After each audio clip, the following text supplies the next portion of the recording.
So what else? What else do you like to do other than the music stuff? Oh gosh. You're one of those nerds. You practice all day, don't you? I do a lot. I try, I do try and get like a couple hours a day. I practiced a lot more when. Yeah, I do. You can say that. You're not wrong. By People the way. always say guilty. To me, yeah, people always say to me, "You must practice all the time." It's not as much as I should. My practice is Friday, Saturday, Sunday. Dude, there is something to say though about practicing. And this is coming from somebody who once again came from college and academic music. Practicing in a practice room is good and all. Like I practice that way when I'm at home. Yeah. But man, you cannot replace, and I repeat, you cannot replace the what you gain, the knowledge that you gain, the experience from working on a bandstand. There is no replacement for that. I mean, I do rehearsals all the time. Yeah. You can rehearse all you want. Yep. You can, start the song, mess up the middle, stop, adjust it, play it again, do it, blah, blah, blah, blah, blah. But when you are in it, you are in it. Yep. From the frying pan into the inferno. Yep. Absolutely, man. Yeah, and there's something to be learned from that. And it's that do or die that, especially like when I like to play, I like to kind of going back to what we were saying earlier about not playing a lot of licks but being in the moment. Yeah. I like to take risks, man. And if I'll take risks, and man, when that risk pays off and it works really well, and it's a new avenue that I've kind of gone down. You're like, oh, it feels great. Yeah. And if I crash and burn, it sucks. But like to I said, we're not brain bars. surgeons. Like nobody died because of it. So it's like right. it's easy to get down on yourself. If you do that too many times in a row. But I like taking risks, man. I mean, that's and you can only do that on the bandstand where you're feeling that adrenaline and the energy with the crowd. Have that push. Yeah, man. Yeah. Oh, it's great. Well, yeah, because in the studio I feel it, and in rehearsal or just practicing, I feel it. It's like it's not the same energy. You have to feed off the people. Yep, absolutely. And the 4 CDs that I have are all live.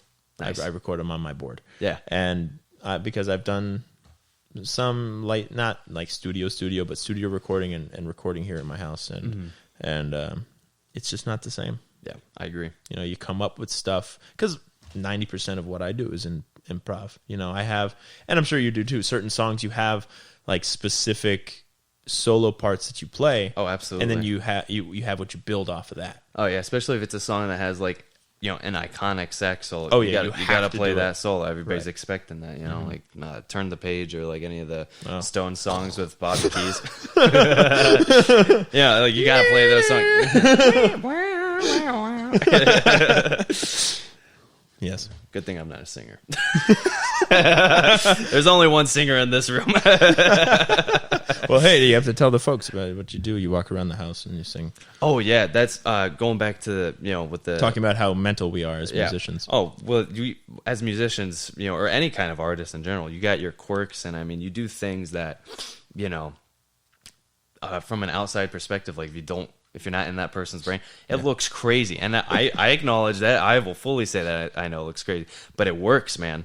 When we were playing that I Want to Be Happy, the Stan Getz and the Oscar Peterson trio, I was we were sitting here, I was singing along with the record, and I will literally go through the house. I will if there's like a solo that I'm learning or working on transcribing, which is a big part of my practice nowadays, is just transcribing.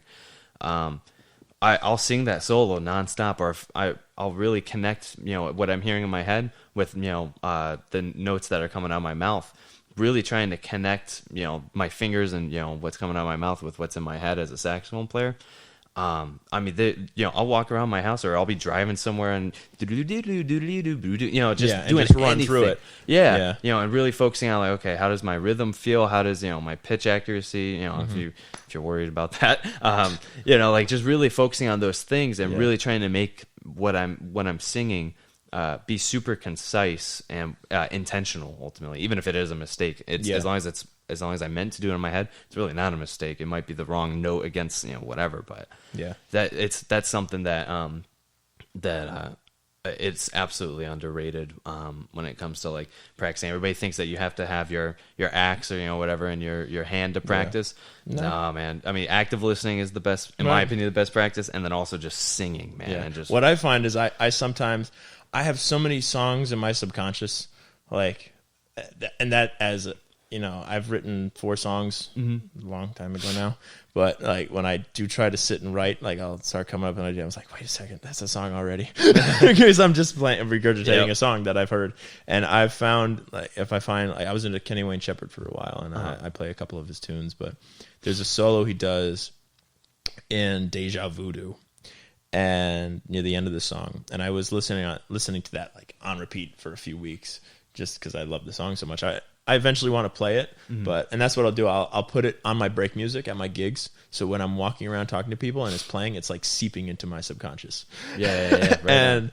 And I remember I was playing some song someday, and I played the solo part that I hadn't played before, and I was like, this sounds so familiar to me, and it was that part. Yeah, from that song. Oh, it just seeped in there, and you're just playing something, and you accidentally hit it, and you're like, wait a second, that's it. Right on. And it makes it fun. I got a question for you. If you don't mind. This is now the Dylan Young Chronicles. No, when you're doing songs, right? Mostly like we do mostly covers in our bands, right? Yeah.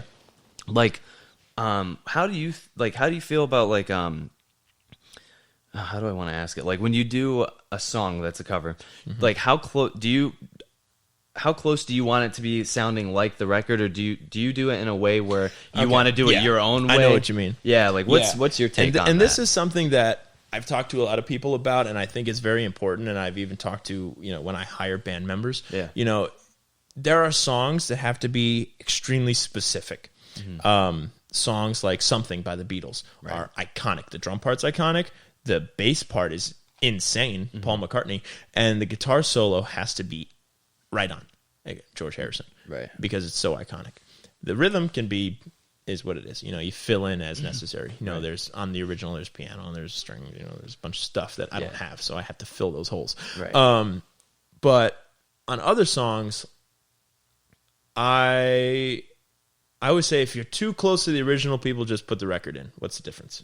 You're not putting your feel into it. A song talking about like Cherokee, that has to be on it because that's the song. You maybe, let's say, decide to make the song longer and you throw in a little bit.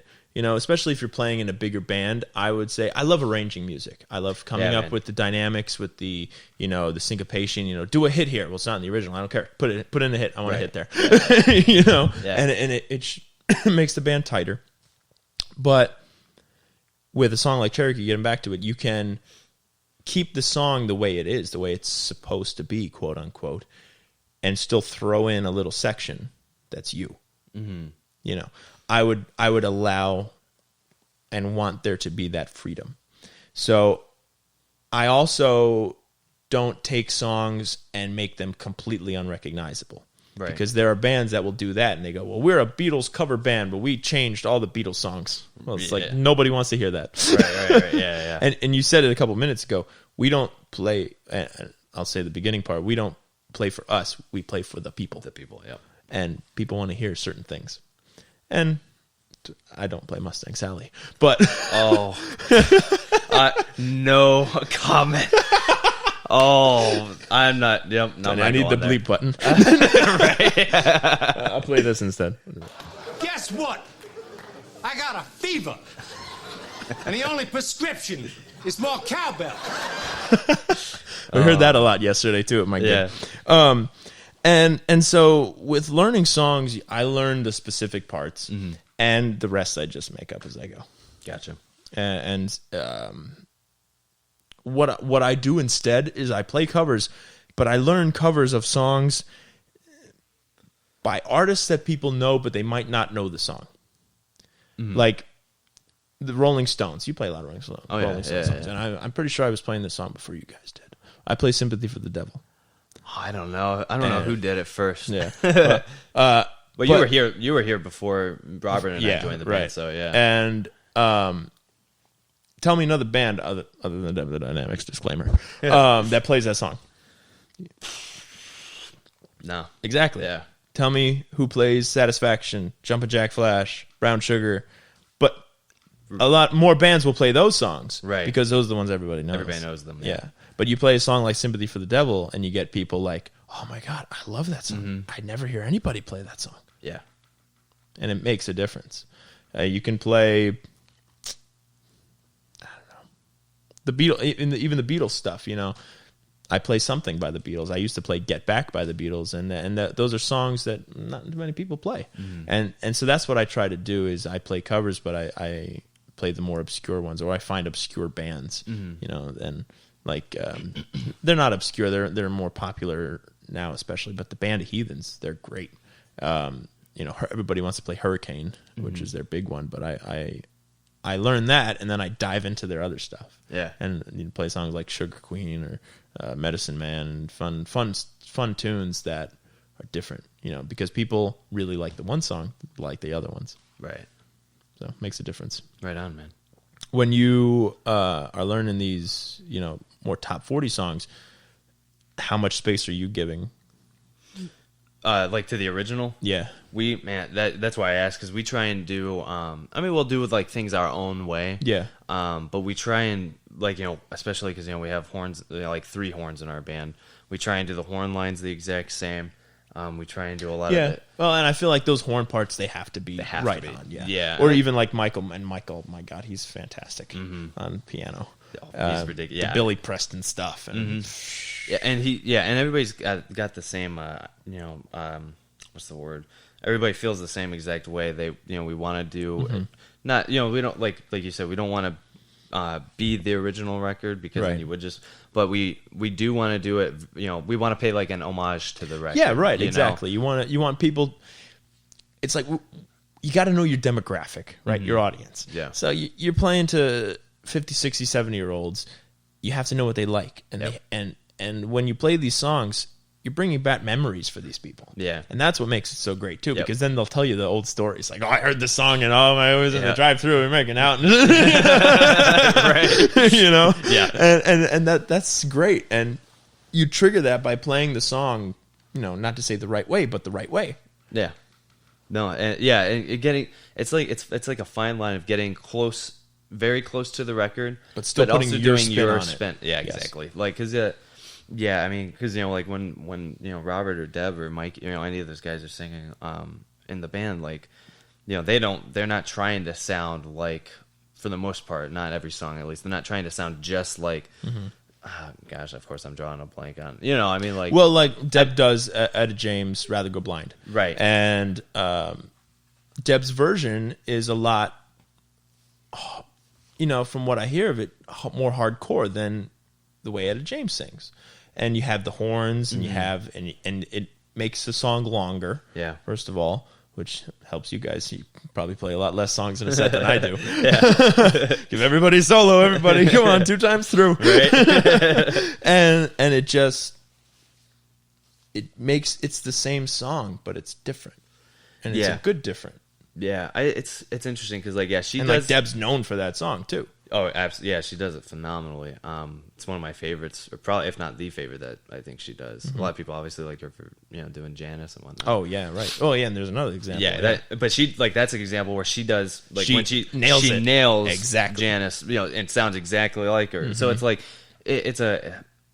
I don't want to say it depends on who it. I don't. Yeah, you know what I'm trying to say. Yeah. Some songs Deb has her sound. Yeah, and for the Janice stuff, that matches her sound. Yeah, and for the Etta stuff, it shifts.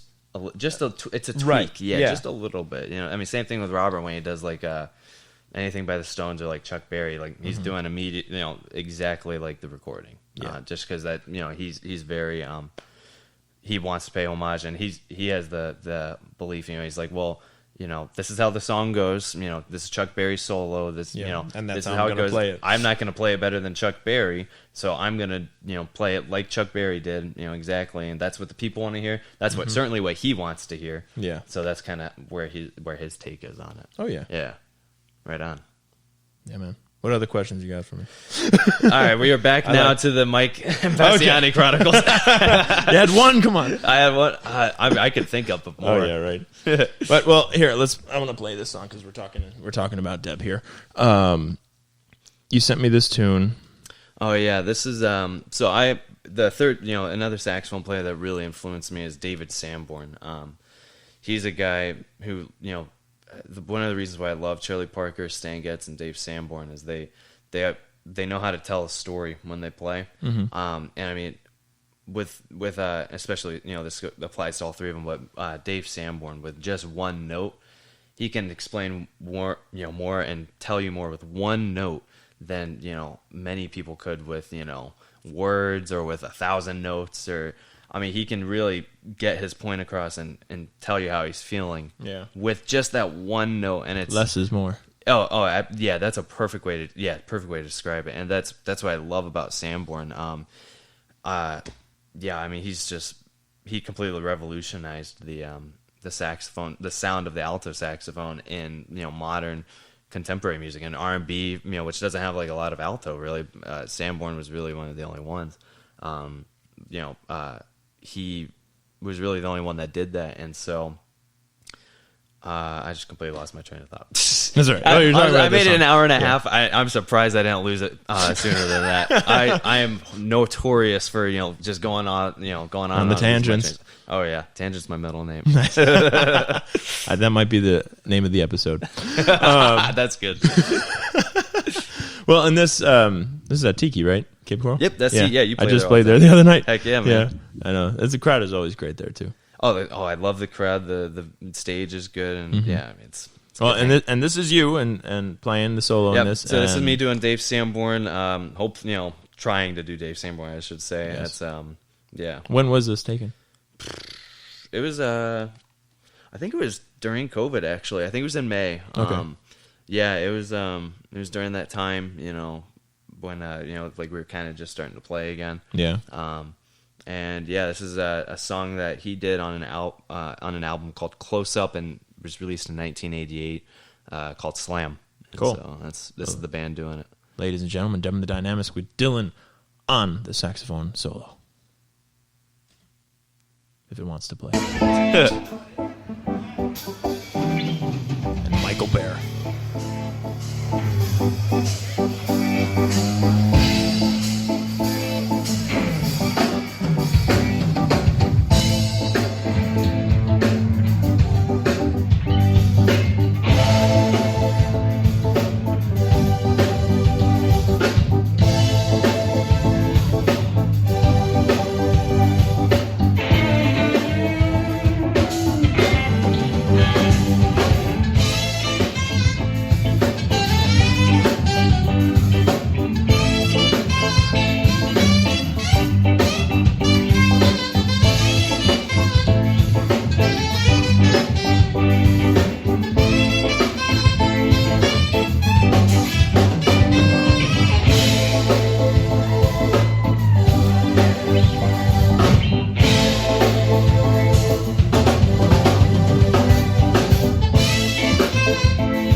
You get the full applaud track. Loud. Yes. Awesome, man. Oh, yeah, thanks. The band. There's the microphone. Yeah, no, the band was killing. They did they always do a really good job when we do that song. Definitely makes me sound better. Yeah, but it's cool, and it has that grit, and that talk about your journey to grit. Oh my god! Because in jazz, it's got to be smooth. Yeah. Yeah, it's. I mean, I'm really with the whole Sanborn sound. Like I said, he's one of my biggest influences. Yeah, his sound is so particular. I get very anal and very particular when I'm trying to get in that same zone or that same area, so to speak. Yeah, it's I just had to really listen to him a lot. I've listened to all of his records so many times. I know, I've listened to him on. Have you ever seen Night Music? It was a show in the 90s that David Sanborn hosted. I don't think so, no. Oh, dude, they're on YouTube. And, he brings on people like Eric Clapton. Cool. Yeah, he's got Hiram Bullock was his main guitar player for decades or so. And all those. What's it called? Night Music is the name of the show. Okay. Dude, check it out. It is awesome. Yeah. He brings on like Eric Clapton, Miles Davis, Phil Woods. I mean, he brings on it's all kinds of music too. Like some, there's jazz, blues. There's an open invitation for any of those people on this podcast. Always, right?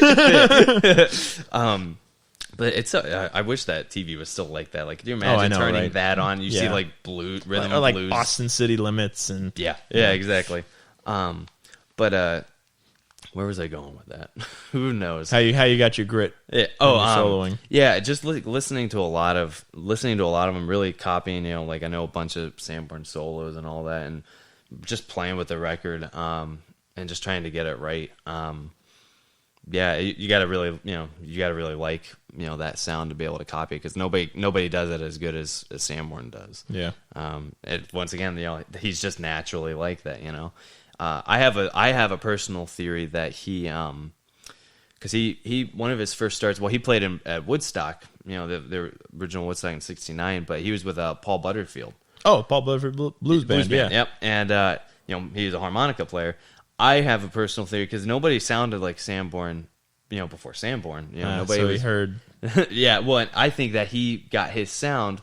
In his head, like he really wanted to sound like a harmonica player. That blues harmonica, like yep, that's my theory. Like breathing in and out, and just that, when you breathe, that breathing out sound, of the reeds and the harmonica, and the way that they vibrate. Yeah, I think that's where he got his sound from. He's playing in those days a Brillhart level air, at least like a 69 or before, but that's where I think he personally got that sound from. Like if I was to write a doctoral thesis, and it was on saxophone, I would pushing up my glasses. Right now. It's like I went to college, right? I would do it like definitely on that because that's my theory. Yeah, right. Well, and you learn something from everybody. Yeah, I always say if you don't learn, you learn what not to do, and you learn what to do. You learn something from everybody. I learned what not to do. That's what kind of guides me, through life right now. I'm like, okay, don't do that again. That's really bad. Okay, this was good. I think let's do that again. That's life. So As Frank Sinatra would say. Yep, that's life. Oh god. Well, yeah, and it's fun. Yeah, man. What has been one of your favorite show performances? Like a particular festival, or a particular solo you did on a song one time, or a particular gig? That's a good question. I mean, last week was, or 2 weeks ago, was really good at the, the 10th annual the Chili Fest. Yeah. Just because that was the first festival since COVID, and the people there, we had great bands there, obviously. It was just a lot of fun. It's me and you, buddy. Right.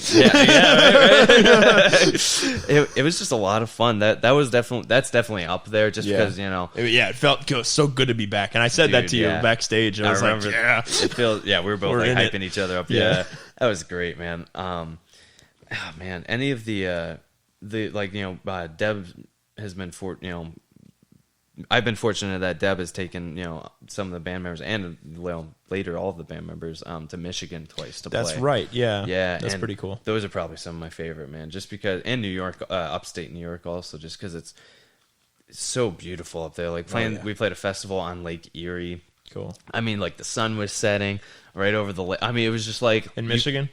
This was that Lake Erie. That was in when we were in upstate New York. Oh, upstate. Oh, yeah.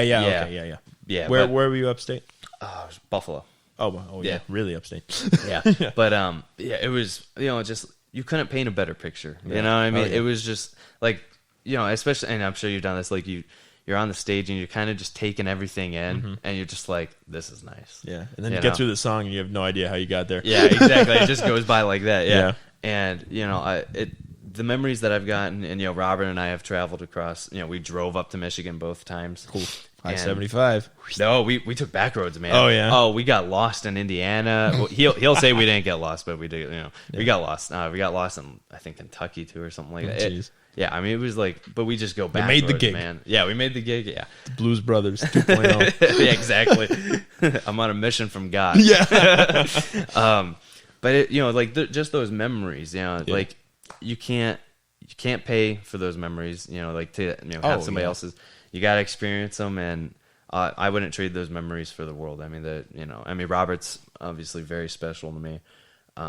And I wouldn't trade those memories for the world. That or the band's, the memories I have with the band. I mean, it's just a lot of fun. It is, yeah. And you always have the memories, and that, the music's the same every night. But yeah, you got to find ways to make it different, or you do like little shticks on stage that make it fun, and the audience got the cowbell, or anything. You just start goofing off at that point. Yeah, it's a lot of fun, man. Definitely. Well, cool, man. Well, thank you so much for joining me, man. Thanks again for having me, Mike. This was a blast. Yeah. Anytime. I really liked it. Yeah.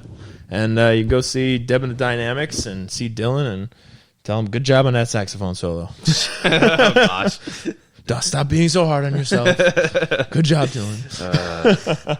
And so it's DebandTheDynamics.net, right? Yep, .net. Yeah. .net. Deb and the Dynamics. Schedule on there and all that. Kobe will hand you one. Kobe, yeah. Love Kobe. Shout out to Kobe. He, we wouldn't be able to do what we do without him. Setting everything up for us. I mean, he's the OG. I've heard he's broke a couple of things over the years, but haven't we all? Oh yeah. Oh god, Kobe's fantastic. Every Kobe's time awesome. He's like the first one always comes up to me whenever I see you guys. Yeah, I love Kobe. He's like a brother to me. And Deb's great. I've known Deb so long. Yeah, Deb is awesome. I started playing at Bert's when I was 12. Really? That young? I'm 24 now. Dang. And Deb was already playing there for almost a decade, I think. And I love Bert's. And people still come up to me and say, didn't you used to play in Deb the Dynamics? I said, right. No, I sat in with them at Bert's like many, many years ago. That's awesome, yeah. man. But Bert's is awesome too. I love Bert's. Bert's is always home. I've always said me too. Yeah, it's gonna sound crazy. Like the back room, it's like sinking into the. Oh yeah, the it's like that's how I want to go, man. That's how I want to go. Oh yeah, just a heart attack looking at the $1 million view. The building collapsing. Oh, dramatic. I like absolutely. it. Absolutely, exaggeration. Yeah, that's how I want to go. I want to go in Bert's. Yeah, right. I have a new drummer, and he played at Bert's for the first time, and he was like, "Man, the parking here's terrible." I was like, "I know it is," but it's such the room is so lively. Oh, I love it. The crowd is always close. loves it, and that was the first thing he said. He gets in the room, he's like, "Are we on a slant?" It's like, yeah. It's like it's slowly dipping into the ocean. Exactly. I love Bert so much, and Deb's fantastic. Like I said, she and I have been friends for years, and she's tried to get me in her band. I've tried to get her in my band. Yeah, right on. And it's always a lot of fun. All right, well, ladies and gentlemen, you have been listening to the Mike Imbasciani, the Imbasciani Chronicles, hosted by me, Mike Imbasciani, with Dylan Young as the guest today. Go check out Deb the Dynamics, DebandTheDynamics.net. You're on Instagram, right? Yeah, Facebook, Instagram. What's your Instagram? It's if you type in Dylan Young, I think it's like Dilly Young or something like that. Dilly Young. Oh yeah. Okay, Dilly. Yep. There you go. But yeah, find Dylan Young on Instagram, on Facebook, and you've been doing those videos of you playing those transposed pieces. They're cool, man. Thanks, man. Yeah, Great whenever stuff. I have time, I'll put together just phone right in front of me, and I'll play any Charlie Parker solo, anything. How many that. takes does it take?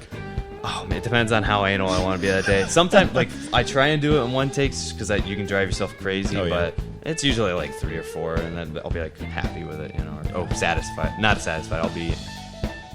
I'm already ranting. Getting halfway through the good take, then your mom goes, "You want some lunch?"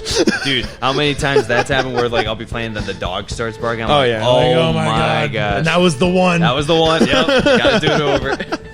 Yes. Well, ladies and gentlemen, you can also find the Imbasciani Chronicles on Instagram under that name, the Imbasciani Chronicles Podcast. You can find me on Instagram, Mike Imbasciani, the number 1, also on Facebook and website, MikeImbasciani.com. Get your Blues Beans coffee at bluesbeanscoffee.com or at any Mike Imbasciani and his Blues Rocker show.